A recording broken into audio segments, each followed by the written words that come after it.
राजा हेमंत घर गौरी के जन्म भेल। गौरी के जन्म भेल। शिव लेलनि अंगूरी धराय।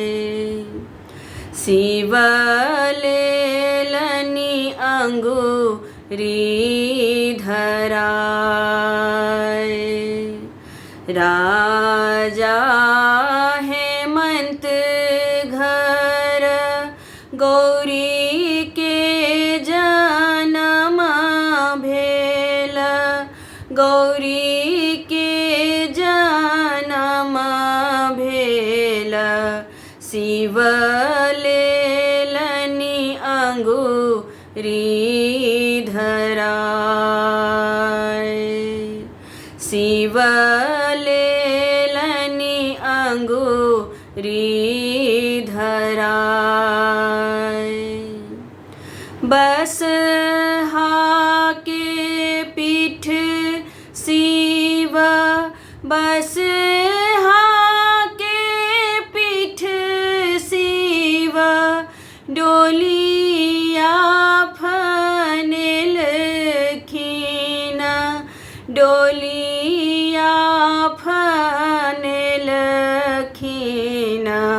बाघंबर के देलनि ओहार। बाघंबर के देलनि ओहार। कान लगले खिज लगले माई मनाइन। माई मनाइन। झहरनि नैना से नोर। झहरनि अखियाँ सनोर। नहिरा में छैन्ह गौरी।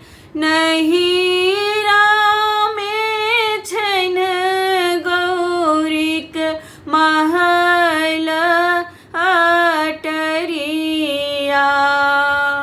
महल अटरिया। ससुरा में घर ने दुआर। ससुरा में घर ने दुआर।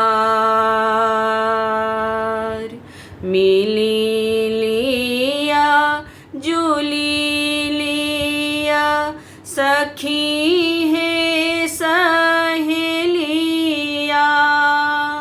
सखी है सहेलिया।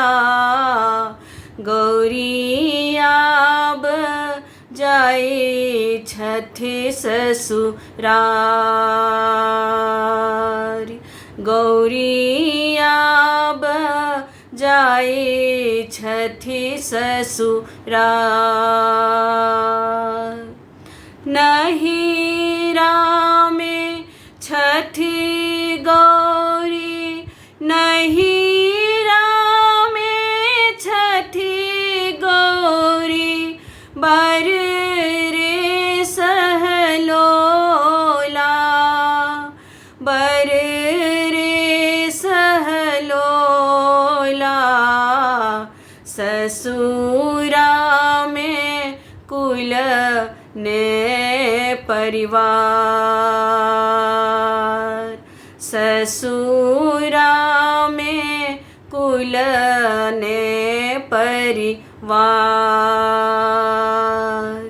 जूनी कानो जूनी खीजो अम्मा मना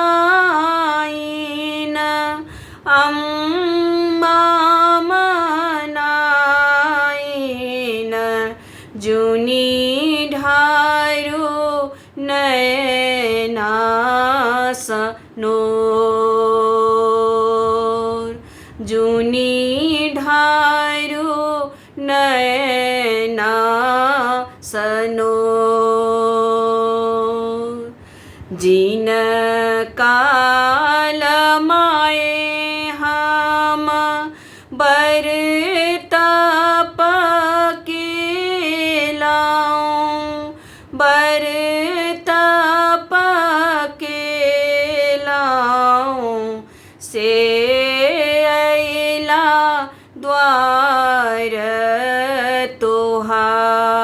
तोहार से अइला द्वार तोहार तोहर जमाई माई है तोहर जमाई माई है जगत के स्वामी जगत के स्वामी हमरो त हेता पालन हार हमरो त हेता पालन हार हमरो त हेता पालन हार हमरो त हेता पालन हार।